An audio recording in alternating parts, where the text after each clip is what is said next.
നമ്മളെ നാട്ടില് ലാലേട്ടന്റെ മുകളിൽ മെസ്സി ഇല്ല എന്നുള്ളതാണ് ഞാൻ മനസ്സിലാക്കുന്നത്. ഫാമിലി ബിസിനസ്സിലേക്ക് ഇൻട്രസ്റ്റ് ഉണ്ടായിട്ട് വന്നതാണോ? അല്ല, എന്നെ വിളിച്ചു വരുത്തിയത്.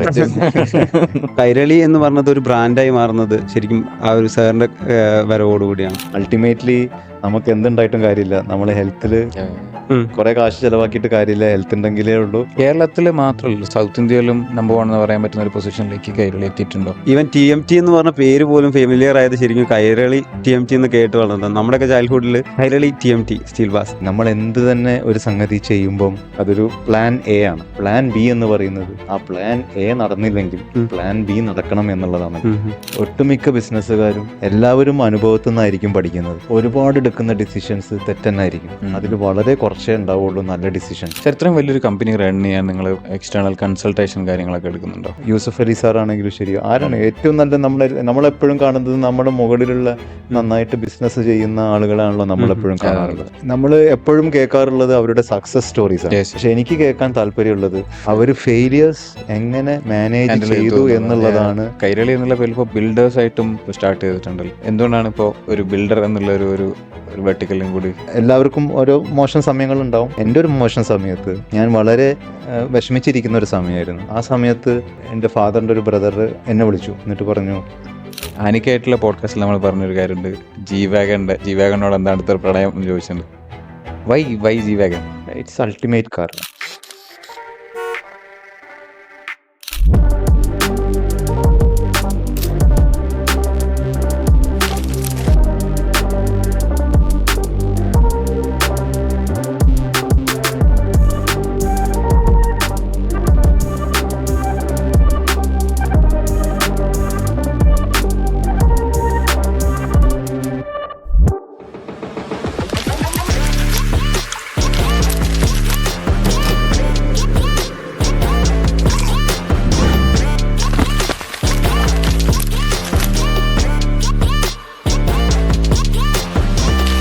Hello, welcome to another brand new episode of wise up podcast, the choice of a life style.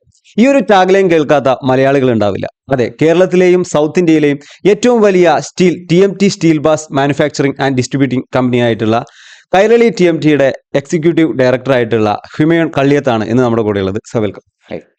Welcome. Thank you. So sir, നമ്മൾ കൈരളി TMTയെ കുറിച്ച് കൂടുതലായിട്ട് പഠിക്കുന്ന സമയത്ത് നമ്മൾ നിങ്ങളുടെ വെബ്സൈറ്റ് റെഫർ ചെയ്ത സമയത്ത് 125 years ലെഗസിയുള്ള ഒരു കമ്പനിയാണ് കൈരളി എന്ന് കാണേണ്ടത്. ശരിക്കും കൈരളിയുടെ ആ ഒരു വലിയ യാത്ര, എവിടെ നിന്നാണ് കൈരളി എന്ന് പറഞ്ഞ ഒരു ബ്രാൻഡ് ലോഞ്ച് ചെയ്യുന്നത് എന്നുള്ള ഒരു ബ്രീഫായിട്ട് നമുക്ക് ജേണി ഒന്ന് പറഞ്ഞു തരും. അതായത് 1929 കള്ളിയത്ത് എന്ന് പറഞ്ഞിട്ടുള്ള ഞങ്ങളുടെ ഫാമിലി നെയിം രജിസ്റ്റർ ചെയ്യുന്നത്. അത് എൻ്റെ ഗ്രേറ്റ് ഗ്രാൻഡ് ഫാദർ ആണ്. അങ്ങനെ ഒരു കച്ചവടം അന്ന് എവിടെയായിരുന്നു? തിരൂരായിരുന്നു അദ്ദേഹം. അവിടെയാണ് ഞങ്ങളുടെ തറവാടൊക്കെ. ഓക്കെ. അവിടെയാണ് അവിടെ നിന്നാണ് നമ്മുടെ ജേണി, ആക്ച്വലി ഒരു ബിസിനസ് ജേണി തുടങ്ങുന്നത്. അന്ന് ഈ സ്റ്റീൽ രംഗത്തൊന്നുമില്ല. ഹാർഡ്വെയർ, അതുപോലെ തന്നെ അഗ്രികൾച്ചറൽ ആക്ടിവിറ്റീസ് ഒക്കെ ആയിരുന്നു ഉണ്ടായിരുന്നത്. അങ്ങനെ 1980s എൻ്റെ ഫാദർ ഈ ഹാർഡ്വെയർ ബിസിനസ്സിലേക്കും സ്റ്റീൽ ബിസിനസ് ട്രേഡിങ്ങിലേക്കും വരുന്നത്. അതെന്റെ ഗ്രാൻഡ് ഫാദറിന്റെ കൂടെ തിരൂര് തന്നെ ഫാദർ പഠിച്ചുകൊണ്ടിരിക്കുമ്പോൾ, ഡിഗ്രിക്ക് ഫറൂഖ് കോളേജിലാണ് ഫാദർ എല്ലാം. കള്ളിയത്ത് എന്ന് പറഞ്ഞ ബ്രാൻഡ്, അതെ, കള്ളിയത്ത് സ്റ്റീൽസ് എന്ന് പറഞ്ഞിട്ടുള്ള ഒരു ബ്രാൻഡിലാണ്. അങ്ങനെ ബ്രാൻഡ് അല്ല, ട്രേഡിംഗ് ഫേം. അങ്ങനെ 1980s തുടങ്ങി. അങ്ങനെ ഒരു 1995, അന്ന് ഞാൻ സ്കൂളിൽ പഠിക്കുന്ന സമയമാണ്. 1995 ഫാദറിന് തോന്നിയത് ഒരു manufacturing, we are trading so much of material, ഒരു സ്വന്തമായിട്ടൊരു മാനുഫാക്ചറിങ് യൂണിറ്റ് വേണം എന്നുള്ള ഒരു തോന്നലുണ്ടായത്. അങ്ങനെയാണ് പാലക്കാട് ഞങ്ങൾ ആദ്യമായിട്ട് ഒരു 2000 ഈ Kairali steels and alloys private limited എന്നുള്ള ഒരു ചെറിയൊരു മാനുഫാക്ചറിങ് യൂണിറ്റ് ആയിരുന്നു തുടങ്ങിയപ്പോൾ. അന്ന് നിങ്ങൾ ബ്രാൻഡ് നെയിം മാറ്റി, കള്ളിയത്ത് എന്നുള്ളത് കൈരളി അല്ല, അത് കമ്പനി തുടങ്ങിയത് Kairali steels and alloys private limited എന്ന് പറഞ്ഞിട്ടുള്ളത്. ബ്രാൻഡിന് അന്ന് TMTA മാർക്കറ്റിലില്ല. അന്നത്തെ കാലത്തൊക്കെ ശരിക്ക് പിരിക്കമ്പിയായിരുന്നു കൺസ്ട്രക്ഷന് യൂസ് ചെയ്തിരുന്നത്. നിങ്ങളിപ്പോ പഴയ ബിൽഡിംഗ് എല്ലാം പൊളിക്കുമ്പോൾ ശ്രദ്ധിക്കുന്നുണ്ടാവും, പിരിക്കമ്പിയാണ് യൂസ് ചെയ്തിരുന്നത്. TMT മാർക്കറ്റിലേക്ക് വരുന്നത് ഏകദേശം 2006-2007 കാലഘട്ടത്തിലാണ്. ഞാൻ ബിസിനസ്സിലേക്ക് വരുന്നത് 2005 അഞ്ചില് ആ ടൈമിലാണ് ഞാൻ ബിസിനസ്സിൽ വരുന്നത്. എൻ്റെ വരുന്നത്. പഠിത്തമെല്ലാം കഴിഞ്ഞ് ആഹാ. ഞാൻ പഠിച്ചതൊക്കെ ഫറൂഖ് കോളേജിലാണ് എൻ്റെ ഡിഗ്രി. ഓ. പിന്നെ സ്കോട്ട്ലാൻഡിലാണ് ഞാൻ എൻ്റെ പോസ്റ്റ് ഗ്രാജുവേഷൻ ചെയ്തത്. ഓക്കെ. അത് കഴിഞ്ഞ് അവിടെ കുറച്ചു കാലം വർക്ക് ചെയ്തു. അങ്ങനെയാണ് ഞാൻ 2005 നാട്ടിലേക്ക് വന്ന് ഫാദറിന്റെ ഫാമിലി ബിസിനസ്സിലേക്ക് ബിസിനസ്സിലേക്ക് എൻ്റർ ചെയ്തു. ഫാമിലി ബിസിനസ്സിലേക്ക് ഇൻട്രസ്റ്റ് ഉണ്ടായിട്ട് വന്നതാണോ? എല്ലാം എന്നെ വിളിച്ചു വരുത്തിയതായിരുന്നു. സ്കോട്ട്ലാൻഡിൽ സ്റ്റഡി ആക്ച്വലി എന്ത് ബേസ് ചെയ്തിട്ടുള്ളത്? ഞാൻ അവിടെ ഷെൽ എന്ന് പറഞ്ഞിട്ടുള്ള കമ്പനിയിൽ ഓയിൽ കമ്പനി. ഓയിൽ കമ്പനിയിൽ അവിടെ ആഫ്റ്റർ സ്റ്റഡീസ് ഒരു ഫ്രഷ് ടാലന്റ് ഇനീഷ്യേറ്റീവ് എന്ന് പറഞ്ഞിട്ടുള്ള ഒരു പ്രോഗ്രാം ഉണ്ടായിരുന്നു ഗവൺമെന്റിന്റെ. അപ്പം അങ്ങനെ എനിക്ക് അവിടെ ഷെല്ലിൽ ഒരു അപ്പോയിന്റ്മെന്റ് ജോലി കിട്ടിയായിരുന്നു. അപ്പം ആ സമയത്താണ് ഫാദർ പറഞ്ഞത് നാട്ടിലേക്ക് പോകാം. നാട്ടിലേക്ക് വരാന്നുള്ളത്. പക്ഷെ ഞാൻ കോളേജിൽ പഠിക്കുമ്പോൾ തന്നെ എനിക്ക് ഹുമയൂൺ ആൻഡ് അസോസിയേറ്റ്സ് എന്ന് പറഞ്ഞിട്ടൊരു ട്രേഡിംഗ് ഫേം ഉണ്ടായിരുന്നു, സ്റ്റീൽ ട്രേഡിംഗ്. ഞാൻ ഇൻഡിപെൻഡന്റ് ആയിട്ട് വേറെ തന്നെ സ്റ്റീൽ ട്രേഡ് ചെയ്യുന്നുണ്ടായിരുന്നു. ഓക്കെ. നമ്മളിപ്പോ TMT ബാർസിന്റെ കേസ് പറഞ്ഞല്ലോ, അത് 2000 ആ ഒരു സമയത്താണ് അങ്ങനെ ഒരു ടൈപ്പ് ബാർ, സ്റ്റീൽ ബാർസ് വരുന്നത് തന്നെ. ഈ TMT എന്നുള്ളത് ഉദ്ദേശിക്കുന്നത്, ഞാൻ ഗൂഗിൾ ചെയ്തപ്പോൾ thermo mechanically treated steel bars എന്നാണ് അതിന്റെ ഒരു abbreviation. So thermo mechanically treated എന്നുള്ളതിനെ കൊണ്ട് എക്സാക്ട് എന്താ ഉദ്ദേശിക്കുന്നത്? നമ്മളെ ഓഡിയൻസിന് ഒരു പറയുകയാണെങ്കിൽ. ഞാനത് വളരെ ക്ലിയർ ആയിട്ട് പറയാം. അപ്പം ഈ തെർമോ മെക്കാനിക്കൽ ട്രീറ്റ്മെന്റ് എന്ന് പറഞ്ഞു കഴിഞ്ഞാൽ ക്വെഞ്ചിങ് ആണ് ആക്ച്വലി. ക്വെഞ്ചിങ് അത് ഇപ്പം നമ്മള് നിങ്ങള് ഈ ആലയിൽ കത്തിയൊക്കെ ഉണ്ടാക്കുന്ന എന്താ ചെയ്യാ, നമ്മൾ ആദ്യം കത്തി ചൂടാക്കി വേണ്ട ഷേപ്പിലേക്ക് അടിച്ച് ആ ഒരു വേണ്ട ഷേപ്പിലേക്ക് അടിച്ച് പെട്ടെന്ന് വെള്ളത്തിലേക്ക് മുക്കുന്നു. ഈ വെള്ളത്തിലേക്ക് മുക്കുന്നത് ടെമ്പർ ആകാനും വേണ്ടിയിട്ടാണ്. അതാണ് ശരിക്കും തെർമോ മെക്കാനിക്കൽ ട്രീറ്റ്മെന്റ്. ആ പ്രോസസ്സാണ്. അപ്പം ആ ടെമ്പർ ആകുന്നതാണ് തെർമോ മെക്കാനിക്കൽ ട്രീറ്റ്മെന്റ്. അത് കുറച്ചും കൂടിയും കമ്പ്യൂട്ടറൈസ്ഡ് ചെയ്ത് അതാണ് ഈ ചൂടുള്ള കമ്പി പെട്ടെന്ന് ഹൈ പ്രഷറിൽ വാട്ടർ ട്രീറ്റ്മെന്റ് ചെയ്തിട്ട് ടെമ്പർനെസ് കൂട്ടുന്നതിനാണ് തെർമോ മെക്കാനിക്കൽ ട്രീറ്റ്മെന്റ് എന്ന് പറയുന്നത്. ഇതിന് TMT ബോക്സ് ഉണ്ട്. നമ്മൾ യൂസ് ചെയ്യുന്നത് തെർമെക്സ് TMT ബോക്സ് ആണ്. അത് ഹൈ പ്രഷറാണ് ആ TMT ബോക്സ്. അതായത് ഈ കമ്പിയുടെ പ്രൊഡക്ഷന്റെ സമയത്ത് ഈ 8 mm ആണ് പ്രൊഡക്ഷൻ എന്നുണ്ടെങ്കിൽ ആ 8 mm സൈസിലേക്ക് വന്നിട്ട് ഈ തെർമോ മെക്കാനിക്കൽ ബോക്സിന്റെ ഉള്ളിൽ കയറുന്നതിന് ഈ ബോക്സിന്റെ ഉള്ളിൽ ഹൈ പ്രഷറിൽ വാട്ടർ ട്രീറ്റ്മെന്റ് നടക്കുവാണ്. Suppose if you want 500 grade അല്ലെങ്കിൽ 550 ഗ്രേഡ് 600 ഗ്രേഡ് ഇങ്ങനെ പറഞ്ഞിട്ടുള്ള പല ഗ്രേഡുകളും മാർക്കറ്റിലുണ്ട്. ഈ ഗ്രേഡിലാണ് നമുക്ക് വേണ്ടതെന്നുണ്ടെങ്കിൽ we are programming in the computer for the water pressure for getting 600 or 550 or 500 whatever. ആ വാട്ടർ പ്രഷർ ഈ തെർമോ മെക്കാനിക്കൽ ട്രീറ്റ്മെന്റ് ബോക്സിൽ വാട്ടർ ബോക്സിൽ ആ പ്രഷർ കൊടുക്കുന്നു. അതിനനുസരിച്ചുള്ള വാട്ടർ പ്രഷർ നമ്മൾ എൻട്രി ടെമ്പറേച്ചർ നോക്കണം, എക്സിറ്റ് ടെമ്പറേച്ചർ നോക്കണം. ഈ പ്രോസസ്സ് ഹൈലി സോഫിസ്റ്റിക്കേറ്റഡ് ആണ്. നല്ലൊരു കമ്പനിയിലെ ഇത് പ്രൊഡക്ഷൻ ഉണ്ടാക്കാൻ പറ്റുള്ളൂ. അപ്പം ഇതാണ് ആക്ച്വലി തെർമോ മെക്കാനിക്കൽ ട്രീറ്റ്മെന്റ് എന്ന് പറയുന്നത്. ഈ ഗ്രേഡ് അനുസരിച്ചിട്ടാണോ അപ്പോൾ അതിനെ ക്ലാസിഫൈ ചെയ്യുന്നത്? നമ്മൾ ഇപ്പോൾ ഒരു സാധാരണ വീട് ഉണ്ടാക്കുമ്പോഴും നമ്മളൊരു വലിയ ഫ്ലാറ്റ് പണിയുമ്പോഴും ഓരോ TMT സ്റ്റീൽ ബാർസിനും വ്യത്യസ്ത ആയിട്ടുള്ള ഗ്രേഡ്. അത് നമ്മുടെ സ്ട്രക്ചറൽ എഞ്ചിനീയേഴ്സ് ഒരു വീട് ഡിസൈൻ ചെയ്യുമ്പോൾ പണ്ടൊക്കെ 415 ഗ്രേഡിലുള്ള കമ്പി യൂസ് ചെയ്ത് കഴിഞ്ഞ് കഴിഞ്ഞാൽ എത്ര കമ്പി യൂസ് ചെയ്യണം, അത് ആ ഒരു ആർക്കിടെക്റ്റോ അല്ലെങ്കിൽ സ്ട്രക്ചറൽ എഞ്ചിനീയറോ അദ്ദേഹം ഡിസൈൻ ചെയ്യുന്നതിനനുസരിച്ചിട്ടാണ് കമ്പിയുടെ ഗ്രേഡ് നിർണ്ണയിക്കുക. അപ്പം നമ്മൾ കൂടുതൽ ഗ്രേഡുള്ള കമ്പി യൂസ് ചെയ്യുമ്പോൾ അത്ര തന്നെ ക്വാണ്ടിറ്റി വേണ്ട. അല്ല, അത് കൊമേഴ്ഷ്യൽ ബിൽഡിങ്ങിന് ഇന്ന ഗ്രേഡ് വേണം, അത് നമ്മുടെ ഡ്രോയിങ്ങിനനുസരിച്ചിട്ടാണ്. നമ്മൾ ഡ്രോയിങ്ങിൽ ഇപ്പൊ 500 അല്ലെങ്കിൽ 550 ഗ്രേഡ് കമ്പിയാണെന്നുണ്ടെങ്കിൽ ഈ സ്ട്രക്ചറൽ എഞ്ചിനീയർ അറിയാം ആ ഒരു സ്പെസിഫിക് സ്ട്രക്ചറിന് എന്താണ് കമ്പി വേണ്ടത്, ഏത് ഗ്രേഡിന്റെ കമ്പിയാണ് വേണ്ടത്. അപ്പോൾ ഈ സ്റ്റീലെക്സ് 550D എന്ന് പറയുന്നത് ആ 550 എന്നുള്ളത് ഗ്രേഡാണ്. ഡി എന്ന് പറയുന്നത് അതിലുള്ള കെമിസ്ട്രിയാണ്. So by the way, Kairali TMT നിൽക്കുമ്പോൾ തന്നെയാണ് നിങ്ങളിപ്പോൾ പുതിയൊരു ബ്രാൻഡ് ലോഞ്ച് ചെയ്തിട്ടുള്ളത്, സ്റ്റീലെക്സ് 550D എന്ന പേരിൽ. അവിടെ കൈരളിയിൽ മോഹൻലാലാണ് അംബാസിഡർ എന്നുണ്ടെങ്കിൽ ഇവിടെ പൃഥ്വിരാജും കുഞ്ചാക്കോ ബോബനെ നിങ്ങൾ കൊണ്ടുവന്നിട്ടുണ്ട്. അപ്പോൾ ഈ ഒരു പുതിയ ബ്രാൻഡിന്റെ ലോഞ്ചിനെ പറ്റി ഒന്ന്. അത് കൈരളി TMT എന്നുള്ളത് നമ്മൾ ടോട്ടൽ ഇന്റഗ്രേറ്റഡ് പ്ലാന്റിലാണ് പ്രൊഡക്ഷൻ നടക്കുന്നത്. ഈ ഒട്ടുമിക്ക എല്ലാ ബ്രാൻഡുകളും ബാക്കിയുള്ള എല്ലാ ബ്രാൻഡുകളും ഇവിടെ ഇന്ന് റോ മെറ്റീരിയലുകൾ, അതായത് ഇവരുടെ റോ മെറ്റീരിയൽ എന്ന് പറയുന്നത് ബില്ലറ്റ്സ് ആണ് അല്ലെങ്കിൽ ഇങ്കോട്ട്സ്. ഈ ബില്ലറ്റ് അല്ലെങ്കിൽ ഇങ്കോട്ട്സ് അവർ പുറത്തുനിന്ന് പ്രൊക്യൂർ ചെയ്തിട്ട് അവര് ഈ പറഞ്ഞ റോളിംഗ് മില്ലിൽ പ്രൊഡ്യൂസ് ചെയ്തിട്ടാണ് സെക്കൻഡറി പ്രൊഡ്യൂസേഴ്സ് എല്ലാവരും മെറ്റീരിയൽ ഉണ്ടാക്കുന്നത്. പക്ഷെ കൈരളിയിൽ എങ്ങനെയാണെന്ന് വെച്ച് കഴിഞ്ഞാൽ നമ്മൾ from the first raw material നമ്മൾ ഫീഡ് ചെയ്ത് കഴിഞ്ഞ് കഴിഞ്ഞാൽ we are getting the end product. It is a total integrated plant. അത് one and only in Kerala. Okay okay. അതാണ് കൈരളി TMTയുടെ പ്രത്യേകത. സോ നമുക്ക് മാക്സിമം ക്വാളിറ്റി എന്താണോ നമുക്ക് ഇന്ന് മാർക്കറ്റിൽ അവൈലബിൾ ആയിട്ടുള്ള ഏറ്റവും നല്ല ക്വാളിറ്റി അത് നമുക്ക് പ്രൊവൈഡ് ചെയ്യാൻ സാധിക്കുന്നുണ്ട്. അപ്പൊ ഒരു യാതൊരുവിധ റോ മെറ്റീരിയൽ നിങ്ങൾക്ക് പുറത്തുനിന്ന് ഔട്ട്സോഴ്സ് ചെയ്യേണ്ട ആവശ്യം ഒന്നും വരുന്നില്ല. വേണ്ട, എല്ലാം ഇൻ ഹൗസ് ആണ്. ആഹാ. അപ്പം ബാക്കിയുള്ളവർക്ക് മറ്റുള്ളവർ കൊടുക്കുന്ന ക്വാളിറ്റിയിൽ അവര് ചെയ്യാം. അതെ. സംതൃപ്തരായി ആകണം. അതെ. പക്ഷെ നമുക്ക് നമ്മുടെ ക്വാളിറ്റിയിൽ ഉം. കൺസിസ്റ്റൻസി കൊടുക്കാനും പറ്റും, ഉം. ഏറ്റവും നല്ല ക്വാളിറ്റി പ്രൊവൈഡ് ചെയ്യാൻ പറ്റും, ആൻഡ് ദ ബെസ്റ്റ് പ്രൈസും നമുക്ക് പ്രൊവൈഡ് ചെയ്യാൻ പറ്റും. അപ്പൊ ഈ സ്റ്റീൽ ഇൻഡസ്ട്രി തന്നെ ഏറ്റവും കൂടുതൽ ഡോമിനേറ്റ് ചെയ്ത് നിൽക്കുന്നത് ശരിക്കും ടാറ്റയാണല്ലോ. ടാറ്റ, സെയിൽ, വൈശാഖ്, JSW നമ്മൾ അവരെ കൂടെ തന്നെയാണ് കോമ്പീറ്റ് കോമ്പീറ്റ് ചെയ്യുന്നത്. ചെയ്ത് നിൽക്കുന്നത് അല്ലേ? അവർ കൊടുക്കുന്ന അത്ര തന്നെ ക്വാളിറ്റി നമ്മളും കൊടുക്കുന്നുണ്ട്. ഓക്കെ. പക്ഷെ നല്ലൊരു കോമ്പറ്റീറ്റീവ് പ്രൈസിന് നമുക്ക് കൊടുക്കാനും സാധിക്കുന്നു. കേരളത്തിൽ മാത്രമല്ല, സൗത്ത് ഇന്ത്യയിലും നമ്പർ 1 എന്ന് പറയാൻ പറ്റുന്ന ഒരു പൊസിഷനിലേക്ക് കൈരളി അതെ. എത്തിയിട്ടുണ്ടോ? പിന്നെ തീർച്ചയായിട്ടും. ഓക്കെ. ഇപ്പം നിങ്ങൾ നേരത്തെ ചോദിച്ചു സ്റ്റീലെക്സ്, വൈ സ്റ്റീലെക്സ് അപ്പം എന്നുള്ളത്. സ്റ്റീലെക്സ് നമ്മൾ ഇപ്പം പറയുന്നത് എന്താന്ന് വെച്ച് കഴിഞ്ഞാൽ ഈ ഞാൻ നേരത്തെ പറഞ്ഞതുപോലെ ഈ സെക്കൻഡറി പ്രൊഡ്യൂസേഴ്സിൽ നമുക്ക് തമിഴ്നാട്ടിലാണ് സ്റ്റീലെക്സിന്റെ പ്രൊഡക്ഷൻ എല്ലാം നടക്കുന്നത്. ഉം. ഈ സെക്കൻഡറി പ്രൊഡ്യൂസേഴ്സിൽ അവിടെ ഒരു സ്പേസ് ഇപ്പോഴും കിടക്കുന്നുണ്ട് മാർക്കറ്റിൽ. ഓക്കെ.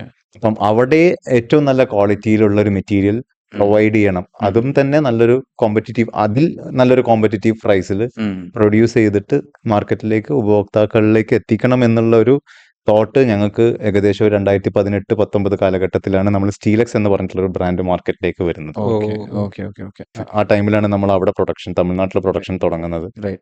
അപ്പം കൈരളിയിൽ നമ്മൾ ഒരു ക്വാളിറ്റിയിൽ ഒരു കോംപ്രമൈസോ കാര്യങ്ങളോ ഒന്നും ചെയ്യാതെ, എന്ന് വിചാരിച്ച സ്റ്റീലെക്സ് ക്വാളിറ്റി ഇല്ല എന്നുള്ളതല്ല, അതിലും തന്നെ ഏറ്റവും നല്ല ക്വാളിറ്റിയിൽ ആ ഒരു കാറ്റഗറിയിൽ ഏറ്റവും ഏറ്റവും നല്ല ബെസ്റ്റ്. ബെസ്റ്റ് ക്വാളിറ്റിയിൽ നമ്മൾ അത് Okay. പ്രൊവൈഡ് ചെയ്യുന്നു. അപ്പോൾ 2005 സാർ ജോയിൻ ചെയ്തു ബിസിനസ്സിൽ. ഇപ്പോൾ 2025 ഒരു 20 വർഷത്തോളം ഈ ഒരു ബിസിനസ്സിൽ സ്റ്റേ ചെയ്തു.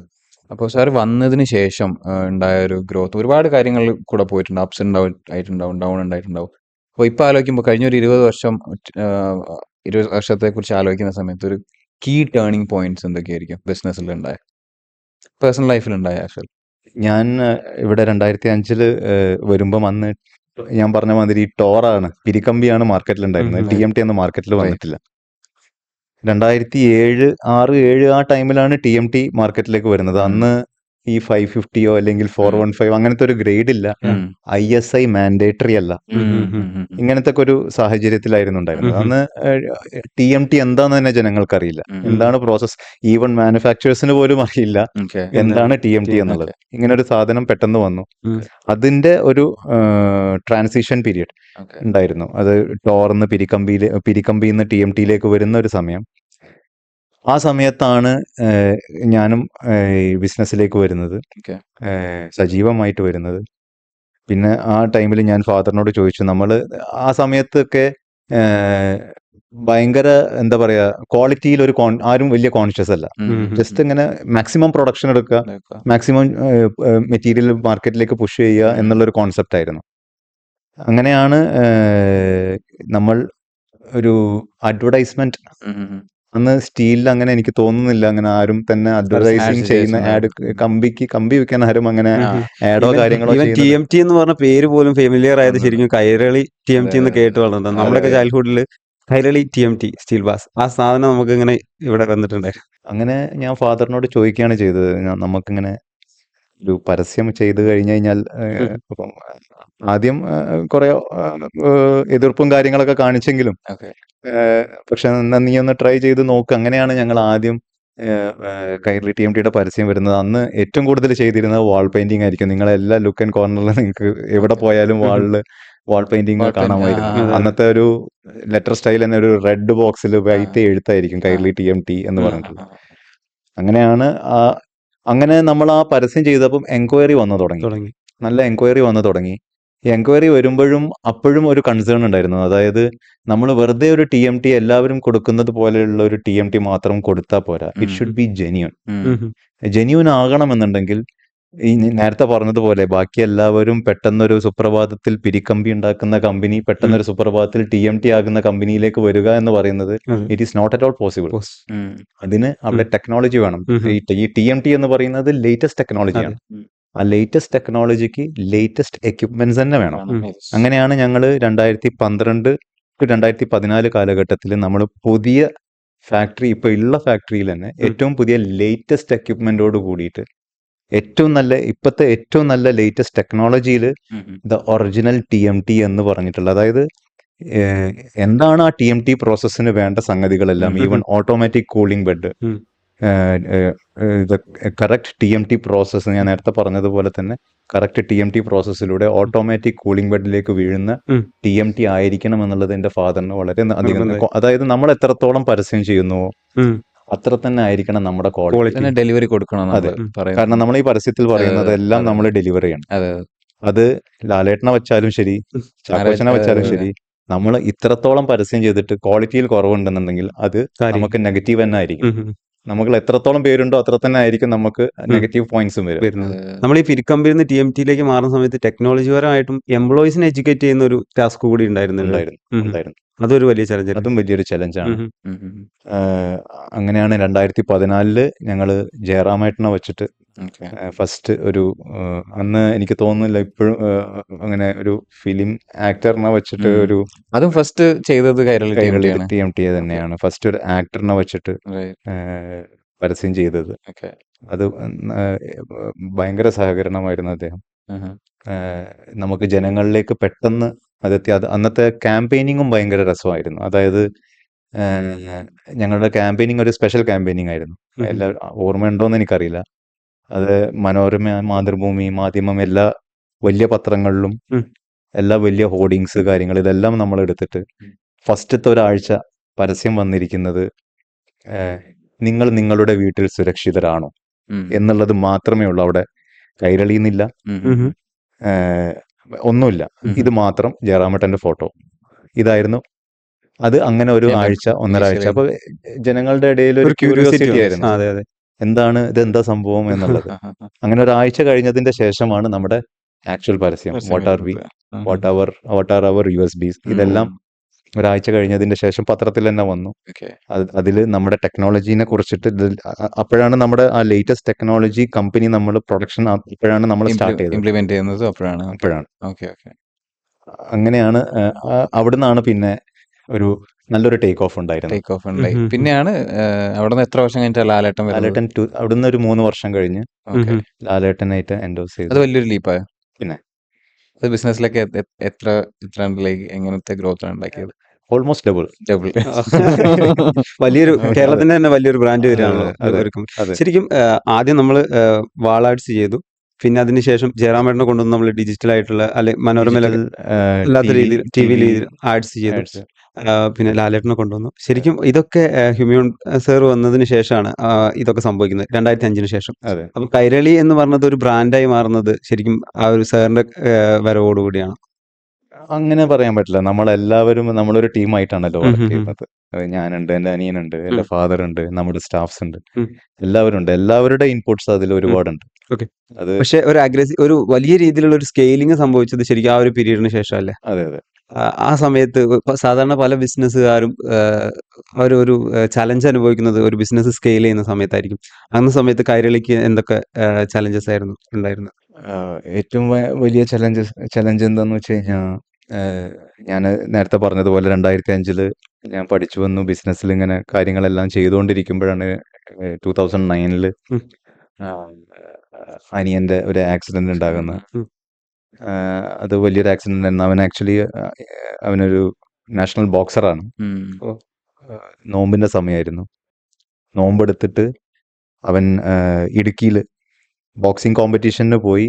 അവിടുന്ന് കോച്ചിന്റെ കൂടെ തിരിച്ചു വരുമ്പം അന്ന് ഫൈനൽ കഴിഞ്ഞ് ഫൈനലിൽ തോറ്റു. പക്ഷെ എന്നിരുന്നാലും അത് കഴിഞ്ഞ് തിരിച്ചു വരുന്ന വഴി പുലർച്ചെ കാർ ആക്സിഡന്റ് ആവുകയാണ് ചെയ്തത്. കാർ ഒരുപാട് പ്രാവശ്യം മറിഞ്ഞ് അവന് സ്പൈൻ ഇഞ്ചുറി വന്നു. C7 spine ഇഞ്ചുറിയാണ്. അത് ആർക്കും വരാതിരിക്കട്ടെ. പക്ഷെ അത് വലിയൊരു നമുക്ക് എല്ലാവർക്കും ഭയങ്കര ഒരു ഷോക്കിംഗ് ആയിരുന്നു. എല്ലാവരും ഹോസ്പിറ്റലിൽ, ഞാൻ പിന്നെ ഒരുപാട് കാലം കോഴിക്കോട് ബേബിയിൽ അവിടെ ആയിരുന്നു സർജറി കാര്യങ്ങൾ. അവിടുന്ന് പിന്നെ വെല്ലൂരിലേക്ക് ഷിഫ്റ്റ് ചെയ്തു. 1 വർഷത്തോളം വെല്ലൂര്. നമ്മുടെ അതും അവൻ ഡിഗ്രി ഫസ്റ്റ് ഇയർ പഠിക്കുന്നു, ചെറിയ പ്രായം. അത് ഭയങ്കര ഒരു വിഷമായിരുന്നു. അത് ഫാദറിനാണെങ്കിലും ഫാമിലിക്കാണെങ്കിലും എല്ലാവർക്കും പേഴ്സണലി ഭയങ്കര ഒരു വിഷമമായിട്ടുള്ളൊരു സംഗതിയായിരുന്നു. പക്ഷേ ദൈവം അനുഗ്രഹിച്ച് അവന് ഭയങ്കര കോൺഫിഡൻ്റ് ഉള്ളൊരു വ്യക്തി ആയതുകൊണ്ടും ഇപ്പം അത് അത് ഉൾക്കൊണ്ടു. ആള് അത് ഓക്കെ, ഞാൻ സ്പൈൻ ഇഞ്ചേർഡ് ആണ്, എനിക്ക് നടക്കാൻ ബുദ്ധിമുട്ടാണ്, വീൽ ചെയർ ആയിരിക്കും, അതൊക്കെ മനസ്സിലാക്കി. പക്ഷെ അവിടെ ഒന്നും തോറ്റു കൊടുക്കാതെ അവൻ മുന്നോട്ട് വന്ന് ഈവൻ ഇപ്പം സ്കൈ ജമ്പ് ചെയ്തു, സ്കൂബ ഡൈവ് ചെയ്തു, ഡെയിലി വർക്കൗട്ട് ചെയ്യുന്നുണ്ട്. അതൊക്കെ ഭയങ്കര ആക്ടിങ്. അതൊക്കെ നമുക്ക് ഭയങ്കര സന്തോഷം. പിന്നെ അതൊരു പോസിറ്റീവാണ്. അത് തരണം ചെയ്തു. പിന്നെ ഒരു അത് കഴിഞ്ഞ് 2014 എൻ്റെ ഫാദറിന് തീരെ സുഖമില്ലാതായി. ഫാദറിൻ്റെ ലിവർ ട്രാൻസ്പ്ലാന്റ് വേണമെന്ന് പറഞ്ഞു. ആ സമയത്ത് ഞാനാണ് ഫാദറിന് അന്ന് ലിവർ ഡൊണേറ്റ് ചെയ്യാൻ വേണ്ടിയിട്ട് മുന്നോട്ട് വന്നത്. എല്ലാവരുടെയും ചെക്ക് ചെയ്തു, എൻ്റെ സിസ്റ്ററും എല്ലാവരും ചെക്ക് ചെയ്തു. അങ്ങനെ അവസാനം എൻ്റെ ലിവറാണ് മാച്ചായത്. ആ ഒരു സർജറി ടൈമിൽ മെയിൻ ഡിസിഷൻ മേക്കേഴ്സ് ആണ് ഫാദറും ഞാനും കമ്പനിയിലുള്ള. ഞങ്ങൾ രണ്ടുപേരും ഹോസ്പിറ്റലിലാണ്. പക്ഷെ അപ്പോഴും എനിക്കൊരു പോസിറ്റീവായിട്ട് തോന്നിയത് എന്താന്ന് വെച്ച് കഴിഞ്ഞാൽ, നമുക്ക് ബാക്കിൽ നല്ലൊരു ടീം ഉള്ളത് കൊണ്ട്, നമ്മുടെ മാർക്കറ്റിങ്ങിലാണെങ്കിലും ശരി, പ്രൊഡക്ഷനിലാണെങ്കിലും ശരി, ഫിനാൻസിലാണെങ്കിലും ശരി, ഫാദറിന്റെ കൂടെ പണ്ട് മുതലേ വർക്ക് ചെയ്തിട്ടുള്ള എല്ലാ നമ്മുടെ സീനിയർ മാനേജേഴ്സും പിന്നെ എല്ലാവരും വളരെയധികം എല്ലാത്തിനും ഭയങ്കര സപ്പോർട്ട്. ഒരു ഫാമിലി മാതിരിയാണ് നമ്മൾ അവിടെ മുന്നോട്ട് പോകുന്നത്. അതുകൊണ്ട് തന്നെ എല്ലാവരും അത് മനസ്സിലാക്കി ആ ഒരു നമ്മുടെ ഇല്ലാത്തൊരു ഗ്യാപ്പ് അവിടെ അറിയാതെ മുന്നോട്ടേക്ക് പോകുക എന്ന് പറഞ്ഞ ചെറിയൊരു കാര്യമല്ല. ഒരു നല്ല ടീം ഉണ്ടെങ്കിൽ മാത്രമേ നല്ലൊരു ടീം ഉണ്ടെങ്കിൽ അത് സാധിക്കും. ഇപ്പൊ കൈരളി TMT കോമ്പീറ്റ് ചെയ്യുന്നത് ഏറ്റവും ടോപ്പ് ലെവലിൽ നിൽക്കുന്ന JSW ആയിട്ടോ അല്ലെങ്കിൽ ടാറ്റ സ്റ്റീലോ ഒക്കെ ആയിട്ടാണെന്ന് സാർ പറയണ്ടായല്ലോ. അവിടെ നിങ്ങൾക്ക് ഒരു USP ആയിട്ട് പറയാൻ എന്തൊക്കെ കാര്യങ്ങളുണ്ട്? ഞാൻ നേരത്തെ പറഞ്ഞതുപോലെ നമ്മളിതൊരു ടോട്ടൽ ഇന്റഗ്രേറ്റഡ് പ്ലാന്റ് ആണ്. നമുക്ക് നമ്മൾ ഈ ഒരു റോ മെറ്റീരിയൽ പ്രൊക്യൂർമെന്റിൽ ഒരുപാട് കാര്യങ്ങൾ ശ്രദ്ധിക്കാനുണ്ട്. എല്ലാവരും ഇപ്പം കമ്പിയുടെ മുകളിൽ കൈരളി ഇന്ത്യയിൽ തന്നെയല്ലേ പ്രൊക്യൂർ ചെയ്യുന്നത്? സ്റ്റീൽ പ്രൊക്യൂർ ചെയ്യുന്ന ഇന്ത്യയിൽ? അതെ, റോ മെറ്റീരിയൽസ് കംപ്ലീറ്റ് ഇന്ത്യ, ബെല്ലാരിന്നും ഇവിടുന്നൊക്കെയാണ് അയണോറും കാര്യങ്ങളും ഇതെല്ലാം നമ്മൾ പ്രൊക്യൂർ ചെയ്യുന്നത്. അപ്പം നമ്മൾ ഒരു ക്വാളിറ്റി ഉള്ള കമ്പി ഉണ്ടാക്കണമെന്നുണ്ടെങ്കിൽ അതിൽ യൂസ് ചെയ്യേണ്ട ഒരുപാട് അലോയ്സുകളുണ്ട്. ഇപ്പോൾ ferrosilicon, silico manganese, ferro manganese, aluminium, ഇങ്ങനെ പറഞ്ഞിട്ടുള്ള ഒരുപാട് അലോയ്സ് ഉണ്ട്. അത് ഇപ്പം 550D എന്ന് പറയുന്നു. ഈ D എന്ന് പറയുന്നത് മാംഗനീസ് 0.75ന്റെ മുകളിൽ താഴെ പാടില്ല. കോപ്പർ ഒരു 0.24ന്റെ മേലെ പാടില്ല. 0.18ന്റെ താഴെ പാടില്ല. ഫോസ്ഫറസ് 0.45ന്റെ മുകളിൽ പോകാൻ പാടില്ല. സൾഫർ 0.045ന്റെ മുകളിൽ പോകാൻ പാടില്ല. ഇങ്ങനത്തെ ഒരുപാട് കെമിസ്ട്രി എന്ന് പറയുന്ന ഒരു സംഗതി. ഒരാള് കമ്പി വാങ്ങാൻ പോകുമ്പോൾ ഈ കെമിസ്ട്രി ഒന്നും നോക്കാറില്ല. കമ്പിയുടെ ഷേപ്പാണ്. 550D എന്ന് പറഞ്ഞാൽ തന്നെ ആൾക്കാർക്ക് അത് അറിയില്ല, എന്താണ് D എന്നുള്ളത് അറിയില്ല. ഈ D എന്ന് പറയുന്നത് ശരിക്കും ഇതിന്റെ ഒരു കെമിസ്ട്രിയാണ്. ഇതിന്റെ ഈ ഒരു കെമിസ്ട്രി ഉണ്ടെങ്കിലേ അതിന് D എന്ന് പറയുന്നത്, അല്ലാതെ വെറുതെ കമ്പിയുടെ മുകളിൽ നമുക്ക് എന്ത് വേണമെങ്കിലും എഴുതാൻ പറ്റും.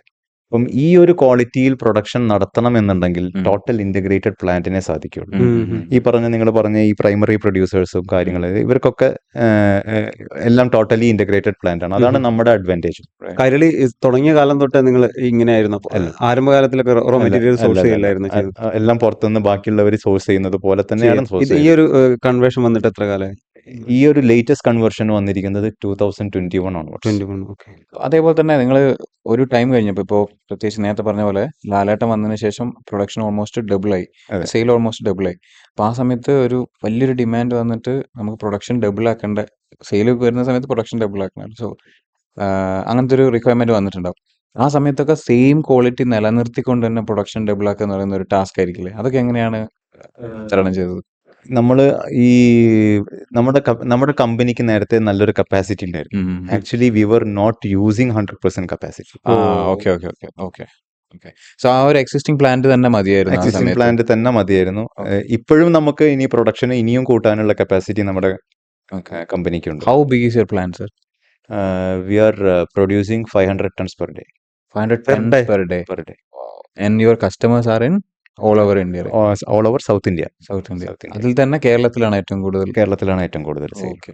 അതേപോലെ തന്നെ ഞങ്ങൾ ഇന്നലെ നമ്മൾ നേരത്തെ പ്രീ പോഡ്കാസ്റ്റ് പറഞ്ഞല്ലോ, ഞങ്ങൾ ഇന്നലെ ഡെൻ കെയറിൻ്റെ ജോൺ കുര്യാക്കോ സാറുമായിട്ട് ഒരു പോഡ്കാസ്റ്റ് ഉണ്ടായിരുന്നു. അപ്പോൾ അതിൽ സാറ് പറയുന്നുണ്ട് 30 വർഷമായിട്ട് അദ്ദേഹം ബിൽഡ് ചെയ്ത കമ്പനി കൊറോണ സമയത്ത് പുള്ളിക്ക് കംപ്ലീറ്റ്ലി അടച്ചു പൂട്ടേണ്ട ഒരു സിറ്റുവേഷൻ വന്നു. കംപ്ലീറ്റ് കമ്പനിയൊക്കെ കയ്യിൽ നിന്ന് പോകുന്നുള്ളൊരു സിറ്റുവേഷൻ വന്നു. പക്ഷെ അവിടെ നിന്നൊക്കെ പുള്ളി തരണം ചെയ്ത് വന്നു എന്നൊക്കെ പുള്ളി സ്റ്റോറി ആയിട്ട് പറയാനുണ്ട്. അപ്പോൾ അതേപോലെ കൊറോണ എന്ന് പറയുന്ന ആ ഒരു സമയം നിങ്ങളെ സംബന്ധിച്ചിടത്തോളം എങ്ങനെയാണ് ബാധിച്ചത്? ശരിക്കും കൊറോണ ഒരുവിധം എല്ലാ ഇൻഡസ്ട്രിയലിസ്റ്റിനെയും ഭയങ്കര നെഗറ്റീവായിട്ട് ബാധിച്ച ഒരു സംഭവം തന്നെയാണ്. നമുക്ക് ലേബർ, നമുക്കൊക്കെ ഒരുപാട് അന്യസംസ്ഥാന തൊഴിലാളികളും ഉണ്ട്, നമ്മൾക്ക് നമ്മുടെ നാട്ടിലുള്ള സ്റ്റാഫുകളും ഉണ്ട്. അതുപോലെ തന്നെ നമ്മളത് ഒരു സ്റ്റീൽ കമ്പനി അല്ലെങ്കിൽ സ്റ്റീൽ മാനുഫാക്ചറിങ് കമ്പനി അല്ലെങ്കിൽ ഫർണസസ് എന്നൊക്കെ പറയുന്നത് one of the raw material is power. അപ്പം നമുക്ക് അതിന്റെ ഒരു മിനിമം ചാർജ് കൊടുക്കണം, മാസാമാസം കൊടുക്കേണ്ടതായിട്ടുണ്ട്. നമുക്ക് ഇതിലൊന്നും നമുക്ക് ആർക്കും ലീനിയൻസി കിട്ടിയിട്ടില്ല. അപ്പം ഒരു കമ്പനി ഓടാതെ, ഒരു സെയിൽ ഇല്ലാതെ ഈ ഒരു ചെലവ് മുന്നോട്ടേക്ക് കൊണ്ടുപോകുക എന്ന് പറയുന്നത് നമുക്ക് ശമ്പളം കൊടുക്കാതിരിക്കാൻ പറ്റില്ല. ഇന്നല്ലെങ്കിൽ നാളെ ഇവരെ തന്നെയാണ് നമുക്ക് വേണ്ടത്. ഇത്രയും കാലം നമുക്ക് വേണ്ടി പണിയെടുത്തവരും കൂടിയാണ്. നമുക്ക് കൈ ഒഴിയാനും പറ്റില്ല, തരാൻ പറ്റില്ല എന്ന് പറയാൻ പറ്റില്ല. അപ്പം അതൊരു വലിയൊരു ടാസ്ക് തന്നെയായിരുന്നു. പ്രൊഡക്റ്റിനെ സംബന്ധിച്ചിടത്തോളം എന്തെങ്കിലും പ്രശ്നങ്ങൾ ഉണ്ടാവുമായിരുന്നു ആ കാലഘട്ടത്തിൽ? ഒരുപാട് കാലം പ്രൊഡക്റ്റ് കെട്ടിക്കിടക്കുന്നതുകൊണ്ട് എന്തെങ്കിലും പ്രശ്നങ്ങൾ? അല്ല, പ്രൊഡക്ഷൻ നടക്കുന്നില്ലല്ലോ. ഇല്ല, പ്രൊഡക്ഷനെ നമ്മൾ ടോട്ടലി സ്റ്റോക്ക് ഓൾറെഡി സ്റ്റക്ക് ആയിട്ടുള്ള ഒരുപാട് സംഭവം ഉണ്ടാവില്ലേ? സ്റ്റോക്ക് എപ്പോഴും നമുക്ക് സ്റ്റോക്ക് മൂവ് ചെയ്യാൻ പറ്റില്ല. സ്റ്റോക്ക് അവിടെ തന്നെ ഫാക്ടറിയിൽ ഉണ്ടാവും. മിനിമം സ്റ്റോക്ക് എപ്പോഴും അവിടെ തന്നെ ഉണ്ടാവും. കമ്പി ആയതുകൊണ്ട് അത് വലിയ കുഴപ്പമില്ല. അതെ, അത് ദ്രവിച്ചു പോകാത്ത അല്ലെങ്കിൽ ചീത്താകാത്ത ഒരു വിഷയം വരുന്നില്ല. അതുകൊണ്ട് വലിയ പ്രശ്നം ആ ഒരു കാര്യത്തിൽ ഉണ്ടായിരുന്നില്ല. പക്ഷെ ഒരു ഈ പ്രൊഡക്ഷൻ ആക്ടിവിറ്റീസ് ഇല്ലാത്തത് കൊണ്ട് നമ്മൾ ഈ പറഞ്ഞ മിനിമം ചാർജസും നമ്മളെ ഫിക്സഡ് ഓവർ ഹെഡ്സും അത് നമ്മളത് കൊടുത്തേ പറ്റും. 20 വർഷങ്ങളിലധികമായിട്ട് ശരിക്കും ഹുമയൂൺ സാർ ഈ ഒരു ഫാമിലി ബിസിനസ്സിലേക്ക് സീരിയസ് ആയിട്ട് കടന്നു വന്നിട്ട് ഈ ഒരു സമയത്തിനുള്ളിൽ തന്നെ ഈ സ്റ്റീൽ ഇൻഡസ്ട്രിയിൽ എന്തൊക്കെ എവല്യൂഷനാണ് ഉണ്ടായിട്ടുള്ളത് എന്ന് ചോദിച്ചാൽ എന്താ പറയുക? എവല്യൂഷൻ, മെയിൻ എവല്യൂഷൻ ഈസ് ഈ ടോർ ടു TMT. ഓക്കെ, അതാണ് മെയിൻ ഒന്ന്. പിന്നെ ഈ ISI മാൻഡേറ്ററി ആക്കിയിട്ടുള്ള ഒരു സംഗതി, അത് വലിയൊരു സംഗതിയാണ്. അത് ഗവൺമെന്റിന്റെ ഭാഗത്തുനിന്ന് ഉണ്ടായിട്ടുള്ള ഏറ്റവും നല്ലൊരു സർട്ടിഫിക്കേഷൻ ഉണ്ടാവുക. സർട്ടിഫിക്കേഷൻ മാത്രം പോരാ, അവര് കൺസിസ്റ്റന്റ് ആയിട്ടുള്ള ചെക്കിങ്. അത് എല്ലാവരും ആ ഒരു ISI സ്റ്റാൻഡേർഡ് വയ്ക്കുന്നുണ്ട്. അത് കമ്പിക്ക് മാത്രം പോരാ, കമ്പിയുടെ റോ മെറ്റീരിയലിനും ഈ ഒരു ISI സ്റ്റാൻഡേർഡ് ഉണ്ട് എന്നുള്ളത് ഗവൺമെന്റ് ഉറപ്പ് വരുത്തുന്നുണ്ട്. അത് വലിയൊരു ചേഞ്ചാണ്. അതുകൊണ്ട് തന്നെ മാർക്കറ്റിൽ നല്ല ക്വാളിറ്റിയുള്ള മെറ്റീരിയലുകൾ വരാൻ തുടങ്ങി. അതുപോലെ തന്നെ പുറമേന്ന് ഇങ്ങോട്ടേക്കുള്ള ഇമ്പോർട്ട്സ്, ആര് തന്നെ മെറ്റീരിയൽ ഇങ്ങോട്ടേക്ക് ഫിനിഷ്ഡ് പ്രൊഡക്റ്റ് ഇങ്ങോട്ടേക്ക് ഇമ്പോർട്ട് ചെയ്യുകയാണെന്നുണ്ടെങ്കിൽ അവരുടെ ക്വാളിറ്റി ഉണ്ടായാൽ പോരാ, they should have Indian standard. അതുകൊണ്ട് Indian standard is number 1 in world steel ഇൻഡസ്ട്രിയിൽ. ഇന്ത്യൻ സ്റ്റാൻഡേർഡ് ഏറ്റവും നല്ല. ഈവൻ ബുർജ് ഖലീഫയിൽ യൂസ് ചെയ്തിരിക്കുന്നത് ടാറ്റ സ്റ്റീലാണ്. അതിന് സദാസമയം ഇലക്ട്രിസിറ്റി പാസ് ചെയ്തുകൊണ്ടിരിക്കുന്നത് അത് ഞാൻ വായിച്ചിട്ടുണ്ട്. സാർ നേരത്തെ പറഞ്ഞല്ലോ, ഇത് ഈ ഒരു ഇതിന്റെ ഗ്രേഡ് നിർണ്ണയിക്കുന്നതെന്ന് പറഞ്ഞാൽ കംപ്ലീറ്റ് ഒരു കെമിസ്ട്രി ഇൻവോൾവ് ആണ്. അതിൽ കെമിസ്ട്രി ഇൻവോൾവ് ആയതുകൊണ്ട് തന്നെ എൻവയോൺമെന്റിന്റെ ഇഷ്യൂസ് ഉണ്ടാവുമല്ലോ ഈ പ്രൊഡക്ഷനിൽ. എൻവയോൺമെന്റ് ഫ്രണ്ട്ലി ആയിട്ട് ഇത് കൊണ്ടുപോകുക എന്നുള്ളത് ഒരു കൺസേൺ അല്ലേ? അതാണ് ഞാൻ നേരത്തെ പറഞ്ഞതുപോലെ 2021 നമ്മളൊന്ന് ടോട്ടൽ ഇന്റഗ്രേറ്റഡ് പ്ലാന്റ് ആയി എന്ന് പറഞ്ഞല്ലോ. ഓക്കെ. ബാക്കിയുള്ള കമ്പനികളൊക്കെ എങ്ങനെയാണ് പ്രൊഡ്യൂസ് ചെയ്യുന്നതെന്ന് വെച്ച് കഴിഞ്ഞാൽ ഈ ഇങ്കോട്ട്സ് അല്ലെങ്കിൽ ബില്ലറ്റ്സ് അത് റീഹീറ്റ് ചെയ്തിട്ട് ഏകദേശം 1200 ഡിഗ്രിയിലേക്ക് ഈ ബില്ലറ്റ്സ് ചൂടാക്കണം. ഇത് ചൂടാക്കാൻ ഉപയോഗിക്കുന്നത് ഫർണസ് ഓയിലോ അല്ലെങ്കിൽ കോളോ ആയിരിക്കും. ഇത് കത്തിക്കുമ്പം എന്തായാലും CO2 ഉണ്ടാവും, ഒരുപാട് ടോക്സിക് ഗ്യാസസ് പുറപ്പെടുവിപ്പിക്കുന്നു. നമ്മുടെ പ്രൊഡക്ഷൻ എങ്ങനെയാണെന്ന് വെച്ച് കഴിഞ്ഞാൽ നമ്മൾ ഈ റോ മെറ്റീരിയൽ ഇട്ടിട്ട് ഈ ബില്ലറ്റ്സ് ഉണ്ടായി വരും. ഈ ബില്ലറ്റ്സ് ഉണ്ടായി വരുന്നത് തന്നെ ഏകദേശം 1500 ഡിഗ്രിയിലാണ്. അതായത് 1500 ഡിഗ്രിയിൽ വരുമ്പം ഈ ബില്ലറ്റ്സ് റോളിങ്ങിന് പോകുന്നത് 1100 to 1200 ഡിഗ്രിയുടെ ഉള്ളിലാണ്. ഈ റോളിങ്ങിന് പോകുന്ന സമയത്ത് നമുക്കത് റീഹീറ്റ് ചെയ്യാൻ വേണ്ടിയിട്ട് വേറെ ഫ്യൂൽ യൂസ് ചെയ്യേണ്ട ആവശ്യമില്ല. ആ. It's directly going for TMT production. അപ്പം അവിടെ തന്നെ നമുക്ക് ഈ ഫർണസ് ഓയിലോ അല്ലെങ്കിൽ ഇങ്ങനത്തെ ഹാംഫുൾ ആയിട്ടുള്ള ഗ്യാസസ് പ്രൊഡ്യൂസ് ചെയ്യുന്ന സാധനം വരുന്നില്ല. It is totally eco friendly. Okay. അപ്പോൾ പ്ലാന്റ് നിൽക്കുന്ന സ്ഥലങ്ങളിലൊന്നും വേറെ പ്രശ്നങ്ങളോ കാര്യങ്ങളോ ഒന്നും ഇത് ഇങ്ങനെ ഒരു സിസ്റ്റം ഉള്ളത് കൊണ്ട് ഇല്ല എന്ന് തന്നെയാണ്. ഇല്ല, നമ്മളിത് one of the best pollution control സിസ്റ്റമാണ് നമ്മൾ യൂസ് ചെയ്യുന്നത്. ഓക്കെ. നമ്മൾ ഇപ്പം നമ്മുടെ പൊല്യൂഷൻ കൺട്രോൾ സിസ്റ്റം എല്ലാവരും അഡോപ്റ്റ് ചെയ്യണമെന്ന് തന്നെയാണ് ഇപ്പം പൊല്യൂഷൻ കൺട്രോൾ ബോർഡ് ബാക്കിയുള്ള എല്ലാവരോടും പറഞ്ഞുകൊണ്ടിരിക്കുന്നത്. അതൊരു മാതൃകാപരമായ രീതിയിൽ നിങ്ങൾ ചെയ്യുന്നതുകൊണ്ടായി. അതെ, നമ്മൾ നല്ല പൊല്യൂഷൻ സിസ്റ്റത്തിൽ എനിക്ക് തോന്നുന്നു കേരളത്തിൽ ഏറ്റവും കൂടുതൽ ഇൻവെസ്റ്റ് ചെയ്തിട്ടുള്ളത് കൈരളി സ്റ്റീൽസ് ആയിരിക്കും. പല രാജ്യങ്ങളും പുറത്തു നിന്ന് ഇന്ത്യയിൽ സ്റ്റീൽ പ്ലാന്റ്സ് നടത്തുന്നില്ല. ഇപ്പോൾ റൂർക്കേലയിലും വിലായിലും ഒക്കെ ഒരുപാട് പുറം രാജ്യങ്ങളിൽ നിന്നുള്ള ആളുകൾ ചെയ്യുന്നുണ്ട്. അവരൊക്കെ ശരിക്കും ഈ ഒരു സ്റ്റാൻഡേർഡ് ഫോളോ ചെയ്തിട്ടായിരിക്കും നമ്മുടെ രാജ്യത്ത് ഈ പ്രൊഡക്ഷൻ ഒക്കെ നടക്കുന്നത്. ശരി, ഏത് ക്വാളിറ്റിന്റെ കാര്യത്തിലാണോ മാനുഫാക്ചറിങ് പ്രൊഡക്ഷന്റെ കാര്യത്തിൽ? രണ്ടും ഉണ്ട്. അതായത് ക്വാളിറ്റിയിൽ പ്രൊഡ്യൂസ് ചെയ്യുന്ന ഒരുപാട് പേരുണ്ട്. അല്ലാതെ ജസ്റ്റ് ഒരു ഞാൻ നേരത്തെ പറഞ്ഞതുപോലെ ഒരു ക്വാളിറ്റി നോക്കാതെ മാക്സിമം പ്രൊഡക്ഷൻ എടുക്കുക എന്നുള്ള കോൺസെപ്റ്റിൽ പോകുന്നവരും ഉണ്ട്. നമ്മൾ മാർക്കറ്റിംഗ് സ്ട്രാറ്റജിയിലേക്ക് വരുന്ന സമയത്ത് ആ ഒരു ഏരിയയിൽ കൂടുതൽ കോൺട്രിബ്യൂഷൻ വന്നതും സാറ് ബിസിനസ്സിലേക്ക് വന്നതിന് ശേഷമാണല്ലോ. 2005 ശേഷമാണ് പിന്നെ ബ്രാൻഡ് അംബാസിഡേഴ്സ് ഒക്കെ ആയിട്ട് വരുന്നത്. ഇപ്പോൾ ചെയ്യുന്ന മാർക്കറ്റിംഗ് സ്ട്രാറ്റജീസ് എന്തൊക്കെയാണ്? പൊതുവേ ചെയ്തു വരുന്ന TV ആഡ്സും സോഷ്യൽ മീഡിയ ആഡ്സും അങ്ങനത്തെ ഒരു മാർക്കറ്റിംഗ് സ്ട്രാറ്റജി തന്നെ ഉള്ളൂ. എനിക്ക് തോന്നുന്നു ഇപ്പം ഒരാളെ കൈരളി TMT എന്ന് പറഞ്ഞ് പരിചയപ്പെടുത്തേണ്ട ഒരു ആവശ്യമുണ്ടെന്ന് എനിക്ക് തോന്നുന്നില്ല. പക്ഷെ ഒരു ഇന്റർനാഷണൽ രീതിയിലേക്കൊക്കെ വളരുന്ന ഒരു ബ്രാൻഡ് എന്നുള്ള രീതിക്ക് നിങ്ങൾ അധികം പുറത്തുള്ള കമ്പനികളും ആളുകളൊക്കെ ചെക്ക് ചെയ്യുമ്പോൾ നിങ്ങൾ സോഷ്യൽ മീഡിയ പ്ലാറ്റ്ഫോംസ് ഒക്കെ എടുത്ത് റെഫർ ചെയ്യുന്ന സമയത്ത് അവർ ശ്രദ്ധിക്കില്ലേ? അപ്പൊ ആ ഒരു രീതിയിലേക്കൊക്കെ ഉള്ള ഒരു മൂവ്മെന്റിനുള്ള സമയമായില്ലേ ശരിക്കും? അതെ, ഇപ്പം നമ്മള് IPOയിലേക്ക് പോകാനുള്ള കാര്യങ്ങളെല്ലാം ചെയ്യുന്നുണ്ട്. അതിന്റെ മുന്നോടിയായിട്ടുള്ള സംഗതികളെല്ലാം ചെയ്യുന്നുണ്ട്. അപ്പം ഈ ഒരു സംഗതി നോക്കുമ്പം നമ്മൾ എപ്പോഴും ഈ ഒരു ബ്രാൻഡിങ്ങിനൊരു വാല്യൂ കൊടുത്തുകൊണ്ട് പോകണം. പക്ഷെ ഞാൻ നേരത്തെ പറഞ്ഞതുപോലെ ഇപ്പം കൈരളി TMT എന്ന് പറഞ്ഞിട്ടുള്ള ഒരു ബ്രാൻഡ് ഒരാളെ പരിചയപ്പെടുത്തേണ്ട ഒരു ആവശ്യം ഇനി ഉണ്ടെന്ന് എനിക്ക് തോന്നുന്നില്ല. Only thing we have to do is we have to show our quality, we have to say our quality. അത് ഈ പരസ്യത്തിലൂടെയും നമ്മുടെ ബ്രാൻഡ് അംബാസഡേഴ്സിനൊക്കെ യൂസ് ചെയ്തിട്ടുള്ള പരസ്യങ്ങളിലൂടെ നമ്മൾ ജനങ്ങളിലേക്ക് എത്തിക്കുക. എന്തെങ്കിലും ന്യൂ ഇന്നോവേറ്റീവ് ആയിട്ടുള്ള, ഇപ്പം പുതിയ ഇന്നോവേറ്റീവ് ആയിട്ടുള്ള ഒരു സംഗതി ഞങ്ങൾ ഇൻട്രൊഡ്യൂസ് ചെയ്തിട്ടുണ്ട് വളരെ റീസെന്റ് ആയിട്ട്. കൈരളി TMT കോട്ടഡ് പ്ലസ് എന്ന് പറഞ്ഞിട്ട്. കോട്ടഡ് പ്ലസ് അതായത് ഇപ്പൊ സാധാരണ TMT ഉണ്ട്. അതിന്റെ നിങ്ങൾ ഈ പാലത്തിന്റെ പണിക്കും ഈ റെയിലിന്റെ പണിക്കും ഇതിലൊക്കെ ഒരു പച്ച കമ്പി കണ്ടിട്ടില്ല, epoxy coated. We have epoxy coated TMT also. പക്ഷെ നമ്മുടെ പേറ്റന്റഡ് പ്രൊഡക്റ്റ് ആണ് കൈരളി TMT കോട്ടഡ് പ്ലസ് എന്ന് പറയുന്നത്. അതൊരു പേറ്റന്റിന് വേണ്ടി കൊടുത്തിരിക്കുകയാണ്. പക്ഷെ ആ പ്രൊഡക്റ്റ് മാർക്കറ്റിലുണ്ട്. ഈ കോട്ടഡ് പ്ലസിന്റെ പ്രത്യേകത എന്ന് വെച്ച് കഴിഞ്ഞാല് ഈ TMTയുടെ മുകളിൽ ഒരു കോട്ടിംഗ് കൊടുക്കുകയാണ് നമ്മൾ. ഒരു അലൂമിനിയം സിങ്ക് കോട്ടിംഗ് ആണ് ആക്ച്വലി ഇത്. അന്തരീക്ഷമായിട്ട് ഡയറക്റ്റ് കോണ്ടാക്ട് ഉണ്ടാവില്ല. റസ്റ്റിംഗ് തീരെ ഉണ്ടാവില്ല. ഈ അലൂമിനിയം സിങ്ക് കോട്ടിങ്ങിന് ഈ നിങ്ങൾ പച്ച കമ്പി എന്ന് നേരത്തെ പറഞ്ഞത് അതിന്റെ തിക്നെസ് എന്ന് പറയുന്നത് 0.8 mm ആണ്. ഈ കോട്ടിങ് നമ്മൾ പുതിയതായിട്ട് പേറ്റന്റ് എടുത്തിട്ടുള്ള കോട്ടിംഗ് എന്ന് പറയുന്നത് ഏകദേശം 0.3 mm തിക്നെസ് ആണ് വരുന്നത്.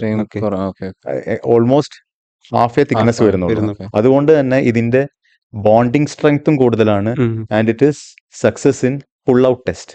കോൺക്രീറ്റ് പുൾ ഔട്ട് ടെസ്റ്റ് എന്ന് പറഞ്ഞിട്ട് TMTക്ക് ഒരു ടെസ്റ്റ് ഉണ്ട്. ഈവൺ ഈ എപ്പോക്സി കോട്ടിങ്ങിന് പോലും ഈ എപ്പോക്സി കോട്ടിങ് ഒരു പ്ലാസ്റ്റിക് മോളിൽ വന്ന മാതിരിയാണ് ഉണ്ടാവുക. നിങ്ങൾ ശ്രദ്ധിച്ചിട്ടുണ്ടോ എന്ന് എനിക്കറിയില്ല. ഈ കമ്പിയുടെ മുകളിൽ പക്ഷെ അതൊരു പ്ലാസ്റ്റിക് മാതിരിയാണ്. അത് ഈ പുൾ ഔട്ട് ടെസ്റ്റില് അത് ഈ സാധാരണ TMTന്റെ അത്ര സക്സസ്ഫുൾ അല്ല. കോൺക്രീറ്റിൽ നിന്ന് നമ്മൾ പുൾ ചെയ്ത് കഴിഞ്ഞാൽ അത് ചിലപ്പോൾ ഈ മിനുസം കാരണം ഈ ഇതിന്റെ തിക്നെസ് കാരണമാണ്. അത് പുറത്തുള്ള ഈ കോട്ടിങ്ങിന്റെ തിക്നെസ് കാരണമാണ്. ആ തിക്നെസ് കുറച്ചും കൊണ്ട് ഞങ്ങൾ പുതിയൊരു ടെക്നോളജി നമ്മൾ ഇറക്കിയിട്ടുണ്ട്.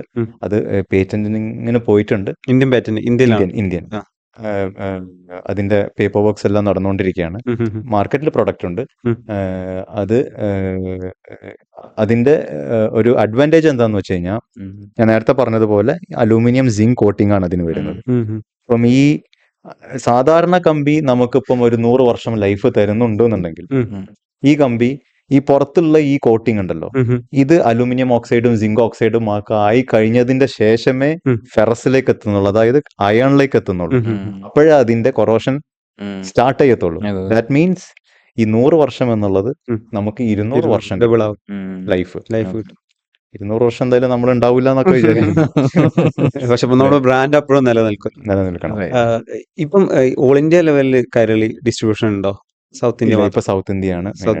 സൗത്ത് ഇന്ത്യയിൽ കംപ്ലീറ്റ് ഡിസ്ട്രിബ്യൂഷൻ നടന്നത്, അതും തിരൂരിൽ നിന്ന് സ്റ്റാർട്ട് ചെയ്തിട്ടുള്ള ഒരു ബ്രാൻഡ് ഇപ്പൊ സൗത്ത് ഇന്ത്യ മൊത്തമായിട്ട് കവർ ചെയ്യാന്ന് പറയുമ്പോൾ നിങ്ങളുടെ വെയർ ഹൗസ്, അതുപോലെ ലോജിസ്റ്റിക്സ് പരമായിട്ടുള്ള ബാക്കിയുള്ള കാര്യങ്ങൾ, അതുപോലെ അതിന്റെ അങ്ങനെയുള്ള കാര്യങ്ങളിലൊക്കെ എത്രത്തോളം കോൺഷ്യസ്?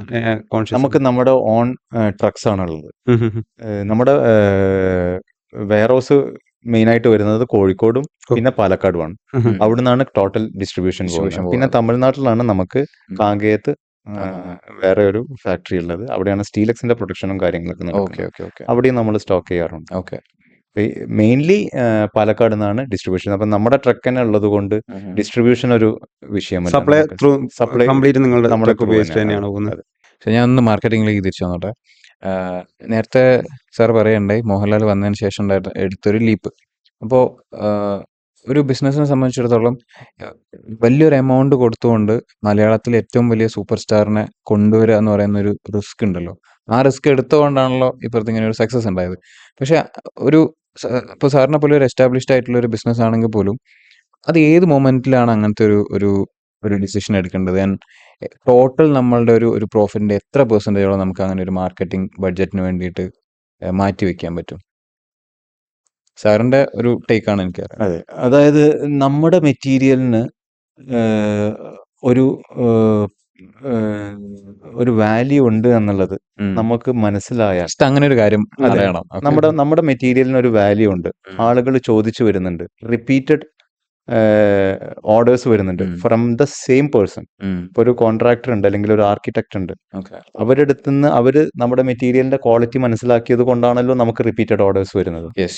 അപ്പം അവിടെ നമുക്ക് ഒരു വാല്യൂ ഉണ്ട് എന്നുള്ളത് മനസ്സിലാക്കി അതിനുശേഷമാണ് ഇത് എല്ലാവരിലേക്കും എത്തണം, നമുക്ക് ക്വാണ്ടിറ്റി ഇനിയും കൂട്ടാൻ പറ്റും എന്നുള്ളൊരു കോൺഫിഡൻറ് ഉണ്ടെങ്കിൽ നമുക്ക് ഈ ഇത്തരത്തിലുള്ള മാർക്കറ്റിംഗിലേക്ക് പോകുന്നതിൽ യാതൊരു സംശയമില്ല. സാർ, അപ്പം ബഡ്ജറ്റിന്റെ കാര്യം വരുമ്പോഴോ?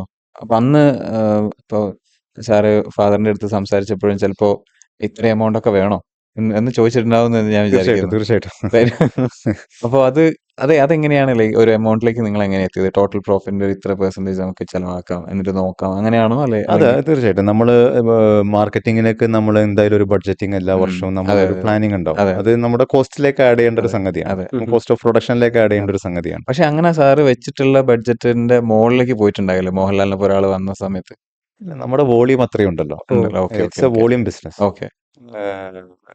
ഏകദേശം ഒരു വർഷത്തിൽ തന്നെ ഓൾമോസ്റ്റ് 2 lakh tons നമുക്ക് വോളിയം ഉള്ളത് കൊണ്ട് ഇത് അത്ര വലിയൊരു ഭാരമായിട്ട് ഇത് വരില്ല. സോ അപ്പോൾ ക്വാളിറ്റി ഉള്ള പ്രൊഡക്റ്റ് ആണ് എന്നുണ്ടെങ്കിൽ, നമുക്ക് നല്ല രീതിക്ക് സെയിൽ വരുന്നുണ്ട് എന്നുണ്ടെങ്കിൽ, അത്രയും സൈസിൽ വലിയൊരു സൈസിൽ നമ്മൾ ബിസിനസ് നടത്തുന്നുണ്ടെങ്കിൽ നമുക്ക് വേണമെങ്കിൽ മെസ്സിനെ വരെ കൊണ്ടുവന്നിട്ട് നമ്മുടെ ബ്രാൻഡ് അംബാസഡർ ആക്കാന്ന് സാർ പറയും. അതെ. പക്ഷേ ഞാൻ പറയുന്നു, നമ്മളെ നാട്ടില് ലാലേട്ടന്റെ മുകളിൽ മെസ്സി ഇല്ല എന്നുള്ളതാണ് ഞാൻ മനസ്സിലാക്കുന്നത്. കേരളത്തിന്റെ ഒരു ബ്രാൻഡാണല്ലോ. ശരി. അതേപോലെ സാറ് പ്ലാന്റിലാണെന്നുണ്ടെങ്കിലും ഡിസ്ട്രിബ്യൂഷനിലാണെന്നുണ്ടെങ്കിലും യൂസ് ചെയ്യുന്ന എന്തെങ്കിലും ലൈക്ക് ഓപ്പറേഷൻസ് സ്ട്രീം ലൈൻ ചെയ്യാൻ യൂസ് ചെയ്യുന്ന ടൂൾസോ അല്ലെങ്കിൽ അങ്ങനെ എന്തെങ്കിലും സ്പെസിഫിക്കലി യൂസ് ചെയ്യുന്നുണ്ട്? ഉണ്ട്. നമുക്കൊരു ERP സൊല്യൂഷൻസ് ഉണ്ട്, ഓൺ ആയിട്ടുള്ള. നമ്മുടെ ഇൻഹൗസ് ERP സൊല്യൂഷൻ ഉണ്ട്, നമ്മൾ തന്നെ ആയിട്ട് ഡെവലപ്പ് ചെയ്തിട്ടുള്ള.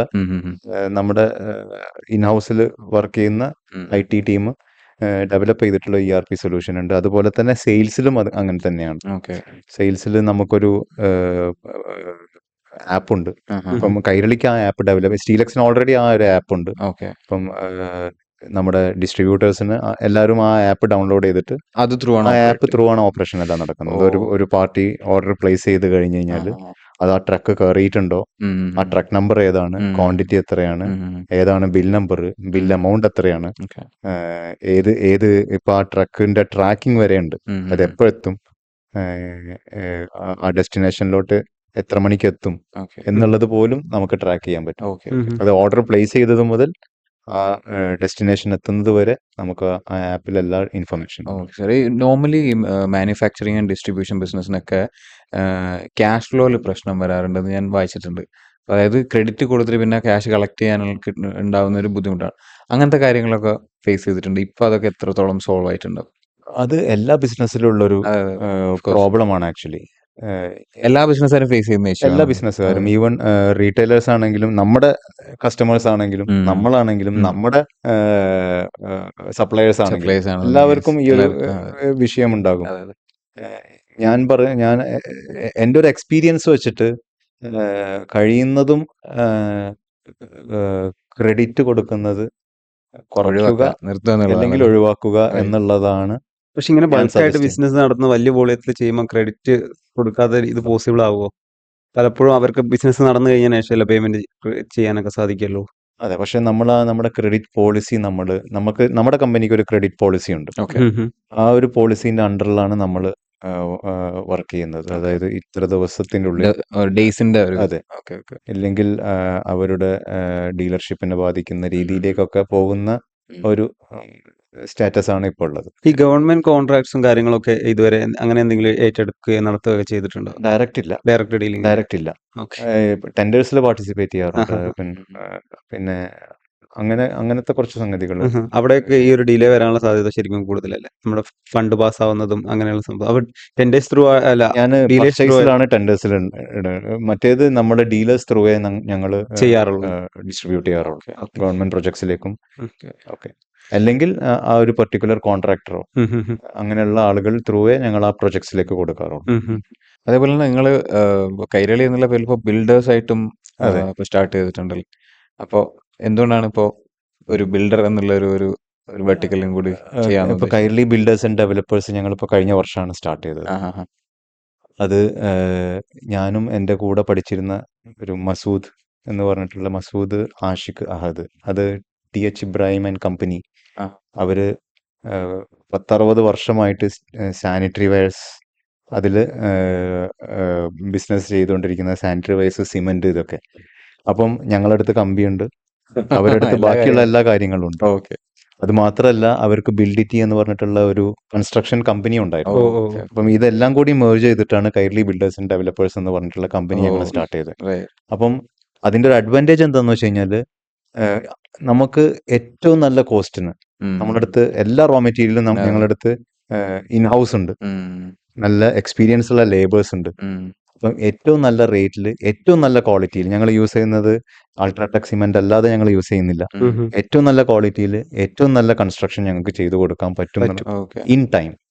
ഞങ്ങളെ മെയിൻ അതിന്റെ ഒരു ലോഗോ എന്ന് പറയുന്നത് ക്വാളിറ്റി, ടൈം, പ്രൈസ്.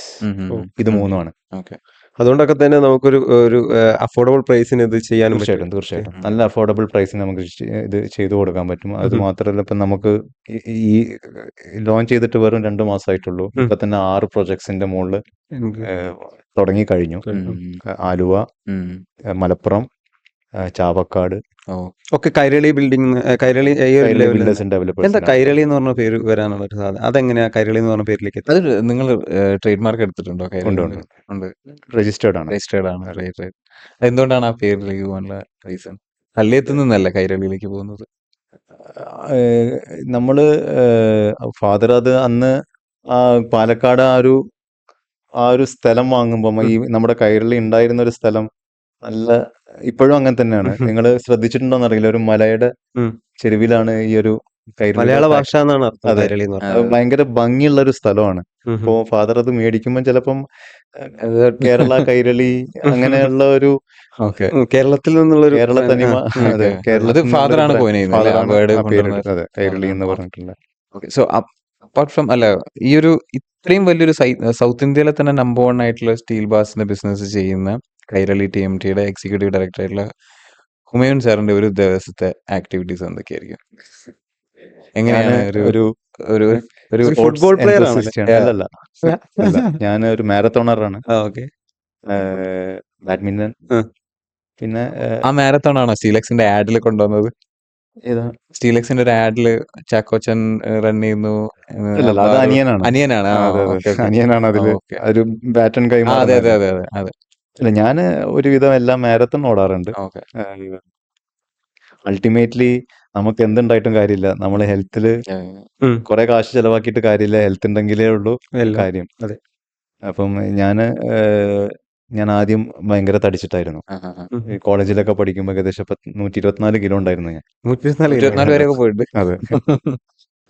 റെഗുലർ ആയിട്ട് ഞാൻ ഇപ്പം വർക്കൗട്ട് ചെയ്യുമ്പോൾ ഞാൻ വർക്കൗട്ട് ഒരു ദിവസം പോലും മിസ് ചെയ്യാറില്ല. ഇപ്പം ഈവൻ ബിസിനസ് യാത്രകൾക്കാണെങ്കിലും ഞാൻ ആദ്യം എൻ്റെ പെട്ടിയിലെടുത്ത് വെക്കുക ഷൂസും വർക്കൗട്ട് ചെയ്യാനുള്ള ഡ്രസ്സുമാണ്. അപ്പം ഇപ്പം അടുത്ത് റീസെൻ്റ് ആയിട്ട് ഞങ്ങളൊരു ഫിറ്റ്നസ് സെൻ്ററും തുടങ്ങി. ഓ. ഞാനും എൻ്റെ 2-3 ഫ്രണ്ട്സ് ഞങ്ങളെല്ലാവരും കൂടി ഞാൻ താമസിക്കുന്ന തൃപ്പൂണിത്തറ അടുത്ത് തന്നെ. തുടങ്ങി. ഞാൻ രാവിലെ ബാഡ്മിൻ്റൺ കളിക്കാൻ പോകും. 1 മണിക്കൂർ കളിച്ചിട്ട് ഇച്ചിരി നേരം ജിമ്മിലും പോകും. എപ്പോഴാണ് എണീക്കുന്ന സമയം? 5 മണിക്ക് എവറി ഡേ. Every day. എന്നിട്ട് ഡേ എങ്ങനെയാണ്? 5 o'clockന് എണീറ്റ് പ്രയർ എല്ലാം കഴിഞ്ഞ് ഷട്ടിൽ കളിച്ച് ജിമ്മിൽ പോയിട്ട് വീട്ടിലൊരു 9:30 ആകുമ്പോഴേക്കും എത്തും. ഓഫീസ് കാര്യങ്ങളിലേക്കൊക്കെ ഇൻവോൾവ് ഓഫീസിൽ ഒരു 10:30 ആകുമ്പോഴേക്കും ഓഫീസിൽ പോയി, അല്ലെങ്കിൽ ട്രാവലിംഗ് ഉണ്ടെങ്കിൽ ഈവൻ അധികവും പാലക്കാടാണ് പോകാറ്. ആഴ്ചയിൽ ഒരു 3 ദിവസം പാലക്കാട് എന്തായാലും ഉണ്ടാവും. അല്ലെങ്കിൽ കൊച്ചി ഓഫീസിലുണ്ടാവും. Monthly once or twice Calicut head ഓഫീസിലും ഉണ്ടാവും. പിന്നെ ഒരു ദിവസം തമിഴ്നാട്ടിലും. സാറിന്റെ ടീമിന്റെ ഹൈറാർക്കി ഒക്കെ എങ്ങനെയാണ്? ലൈക്ക് എങ്ങനെയാണ്, ആരൊക്കെയാണ് സാറിനോട് റിപ്പോർട്ട് ചെയ്യുന്നത്? ഞാൻ കുറച്ച് ക്യൂരിയസ് ആണ്, ലൈക്ക് ഇത്രയും വലിയൊരു ബിസിനസ് മാനേജ് ചെയ്യുന്നത് എങ്ങനെയാന്നുള്ളത്. ഞങ്ങൾ എല്ലാ മാസവും ഞങ്ങൾക്ക് എല്ലാ ടീമിന്റെയും റിവ്യൂ മീറ്റിംഗ് ഉണ്ടാവും. അപ്പോൾ ഫിനാൻസ് ആണെങ്കിലും പർച്ചേസ്, പ്രൊഡക്ഷൻ, HR, സെയിൽസ്, എല്ലാ ടീമിന്റെയും ഒരു റിവ്യൂ മീറ്റിംഗ്. അപ്പം അതിന്റെ heads they are reporting to me. അവരുടെ എല്ലാ ലാസ്റ്റ് മന്ത്, ഈ മന്ത്, അതിന്റെ comparisons, what best can do in the next month എന്നുള്ളതിന്റെ എല്ലാ ഒരു റിവ്യൂ മീറ്റിംഗ് എല്ലാ മാസവും ഉണ്ടാവും. അപ്പം അവിടെ ഒരുപാട് ഡിസിഷൻസ് നമ്മൾ എടുക്കുന്നതായിരിക്കും. എന്തെങ്കിലും കാര്യങ്ങൾ നമ്മൾ ചെയ്യണ്ട എന്നുണ്ടെങ്കിൽ അവിടെ എടുക്കും, ചെയ്യണമെന്നുണ്ടെങ്കിൽ അത് അവിടെ എടുക്കും. സാറിന് ഡയറക്റ്റ് ആരൊക്കെയാണ് റിപ്പോർട്ട് ചെയ്യേണ്ടത്? ഫസ്റ്റ് ലെവൽ മാനേജേഴ്സ് എല്ലാ. ഇപ്പൊ GM, എൻ്റെ CEO ഉണ്ട്, GM ഉണ്ട്.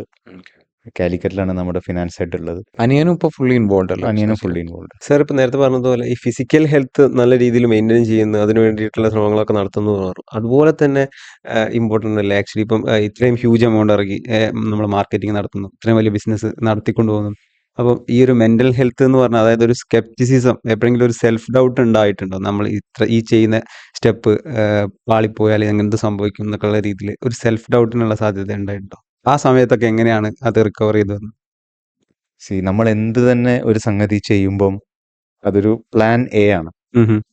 പ്ലാൻ B എന്ന് പറയുന്നത് ആ പ്ലാൻ A നടന്നില്ലെങ്കിൽ പ്ലാൻ B നടക്കണം എന്നുള്ളതാണ്. ഈ പ്ലാൻ B നമ്മൾ നേരത്തെ പറഞ്ഞതുപോലെ, ഓക്കെ ഇത്രയും ഞാൻ ഇൻവെസ്റ്റ് ചെയ്തു, ഇതെങ്ങാനും പൊളിഞ്ഞു പോയാൽ നമ്മൾ എന്ത് ചെയ്യും? അതാണല്ലോ പ്ലാൻ B. ആ ഒരു പ്ലാൻ Bയിൽ നമ്മൾ സാറ്റിസ്ഫൈ ആകുക എന്നുള്ളതാണ് ഫസ്റ്റ് ചെയ്യേണ്ടത്.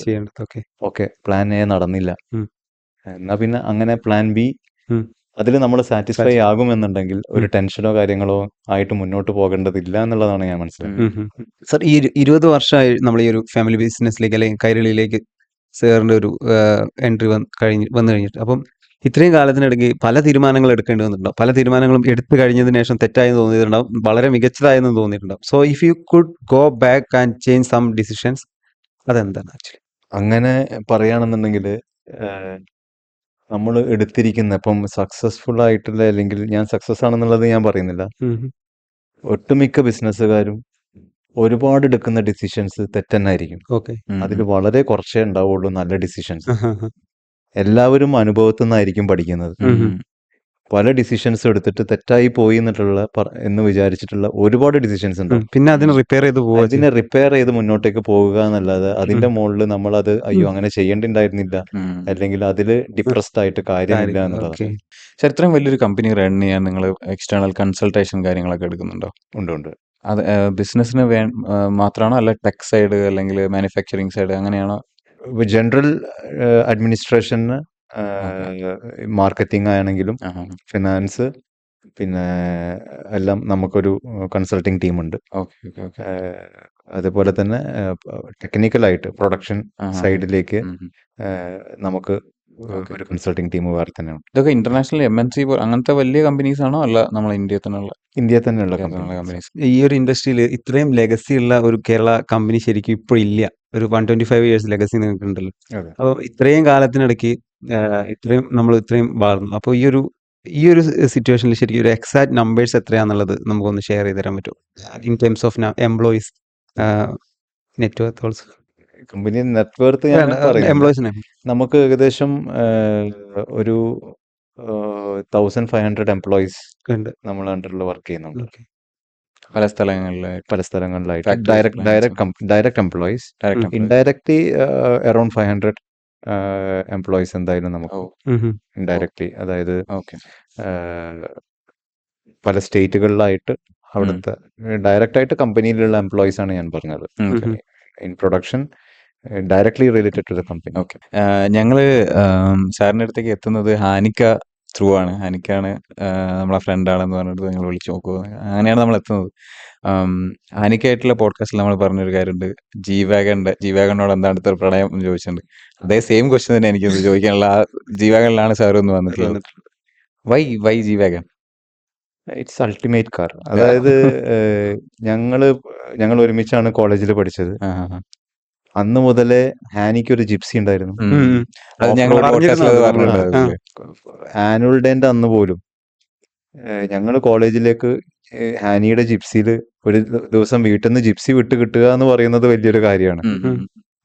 ഞങ്ങൾ ബസ്സിലാണ് വന്നിരുന്നത് കോളേജിലോട്ട്. അപ്പം ഈ ആനുവൽ ഡേ ഇങ്ങനത്തെ സ്പെഷ്യൽ ഡേയ്സിനെ വണ്ടികളൊക്കെ ഞങ്ങൾക്ക് വീട്ടിൽ നിന്ന് വിട്ടു തരുള്ളൂ. അപ്പോൾ അന്നൊക്കെ ജിപ്സി എടുത്ത് വരും. ഞങ്ങൾ ഓഫ് റോഡിങ്ങിന് അവിടെ ഒക്കെ ഞങ്ങൾ ഓഫ് റോഡിങ്ങിന് ഈ ആനുവൽ ഡേന്റെ അന്നാണ് ഞങ്ങൾ ആ ജിപ്സിയൊക്കെ ഓടിച്ച് മുതലാക്കാറുള്ളത്. ഹാനിക്ക ടച്ച് ഇപ്പോഴും വിട്ടിട്ടില്ലല്ലേ? പുള്ളി ഇപ്പോഴും 100% മോട്ടോ എന്തൂസിയാസ്റ്റ്. ഹാനിയാണ് എന്റെ ജീവാഗൻ കസ്റ്റമൈസ് ചെയ്യാൻ ഹെൽപ്പ് ചെയ്തത്. ഹാനിയുടെ കസ്റ്റമൈസേഷൻ ആണ് ജീവാഗൻ. ജീവാഗൻ അല്ലാതെ തന്നെ നിങ്ങൾ കൈരളി ഹൗസിന്റെ ഗാരേജിൽ വേറെയും കുറെ വണ്ടികളില്ല. BMW XM ഉണ്ട്, X5 ഉണ്ട്, വോൾവോ. ഇത് ആരാണ് ശരിക്കും വണ്ടി പ്രാന്തൻ, ചേട്ടനാണോ അനിയനാണോ? രണ്ടുപേരും ഒരേപോലെ. അല്ല, ഒരുപാട് നല്ല കാറുകളൊക്കെ വേണമെന്നുണ്ട്, പക്ഷെ എന്താ പറയാ, ഇതില് സാറ്റിസ്ഫൈ ആയിട്ടിരിക്കും. ഇനി അടുത്തൊരു കാർ മേടിക്കുകയാണെന്നുണ്ടെങ്കിൽ ഏതാണ് മൈൻഡിൽ? ഞാൻ ജീവാഗൻ തന്നെ പ്രിഫർ ചെയ്യുള്ളൂ. ഓക്കെ. അപ്പൊ സോഫാർ എക്സ്പീരിയൻസ് ചെയ്തിട്ടുള്ള ഓടിച്ചിട്ടുള്ള വണ്ടികൾ ഏറ്റവും ബെസ്റ്റ് ജീവാഗൻ ആണെന്നുള്ളത്. സൂപ്പർ കാർസ് ഒക്കെ ആയിട്ട് കമ്പയർ ചെയ്യുമ്പോഴും സൂപ്പർ കാർ വേറെ തന്നെ ഒരു സെഗ്മെന്റ് ആണ്. എനിക്ക് ഓടിക്കാൻ ഇഷ്ടവും യാത്ര ചെയ്യാൻ ഇഷ്ടവും ഒക്കെ എനിക്ക് ജീവാഗൺ ആണ്. റഗഡ്നെസ് ആണോ? അതെ. നമ്മളെ നാട്ടില് കേരളത്തിൽ തന്നെ ഒരുപാട് പുതിയ കുട്ടികൾ, പുതിയ ഏജൻസിയിലൊക്കെ പെടുന്ന പുതിയ ആളുകൾ മാനുഫാക്ചറിങ് ആൻഡ് ഡിസ്ട്രിബ്യൂഷൻ ബിസിനസ്സിലേക്ക് ഇപ്പോൾ വരുന്നുണ്ട്. പല രീതിയിലുള്ള സ്പൈസസ് ആണെന്നുണ്ടെങ്കിൽ, ഈവൻ ചിപ്സിന്റെ പല ടൈപ്പ് ചിപ്സിന്റെ കേസ് ആണെന്നുണ്ടെങ്കിലും, ഈവൻ സാനിറ്ററി വെയർ, അങ്ങനെ പല ടൈപ്പ് ബിസിനസ്സിൽ മാനുഫാക്ചറിങ് ഡിസ്ട്രിബ്യൂഷൻ ഒരുമിച്ച് ചെയ്യാൻ പറ്റുന്ന രീതിയിൽ പാൻ ഇന്ത്യ ലെവലിൽ പോകുന്ന രീതിയിൽ D2C ഉള്ള കാര്യങ്ങൾ. സോ അങ്ങനെയുള്ള പുതിയ തലമുറ ഓൺട്രപ്രനേഴ്സിന് കൊടുക്കാൻ പറ്റുന്ന സാറിന്റെ ഒരു അഡ്വൈസ് എന്തായിരിക്കും? ഏതൊരു ബിസിനസ് എടുത്തു കഴിഞ്ഞാലും അതില് അപ്സ് ആൻഡ് ഡൗൺസ് ഉണ്ടാവും. നമ്മൾ ആദ്യം എന്ത് തന്നെ ചെയ്തു കഴിഞ്ഞു കഴിഞ്ഞാലും അതിൽ തളരരുത്. ഇപ്പം യൂസഫ് അലി സാർ ആണെങ്കിലും ശരി, ആരാണ് ഏറ്റവും നല്ല നമ്മളെപ്പോഴും കാണുന്നത് നമ്മുടെ മുകളിലുള്ള നന്നായിട്ട് ബിസിനസ് ചെയ്യുന്ന ആളുകളാണല്ലോ നമ്മളെപ്പോഴും കാണാറുള്ളത്. നമ്മൾ എപ്പോഴും കേൾക്കാറുള്ളത് അവരുടെ സക്സസ് സ്റ്റോറീസ് ആണ്. പക്ഷെ എനിക്ക് കേൾക്കാൻ താല്പര്യമുള്ളത് അവർ ഫെയിലിയേഴ്സ് എങ്ങനെ മാനേജ് ചെയ്തു എന്നുള്ളതാണ് എല്ലാവരും കേൾക്കേണ്ടതും മനസ്സിലാക്കേണ്ടതും എന്നുള്ളതാണ് എനിക്ക് പേഴ്സണലായിട്ട് പറയാനുള്ളത്. അത് ഏതൊരു കച്ചവടക്കാരനാണെങ്കിലും അദ്ദേഹം നല്ലൊരു കച്ചവടം ചെയ്യുന്നുണ്ട് എന്നുണ്ടെങ്കിൽ അയാള് സക്സസ് സ്റ്റോറി ഫേസ് ചെയ്തതിനേക്കാളും കൂടുതൽ ഫെയിലിയേഴ്സ് ആയിരിക്കും ഫേസ് ചെയ്തിട്ടുണ്ടാവും.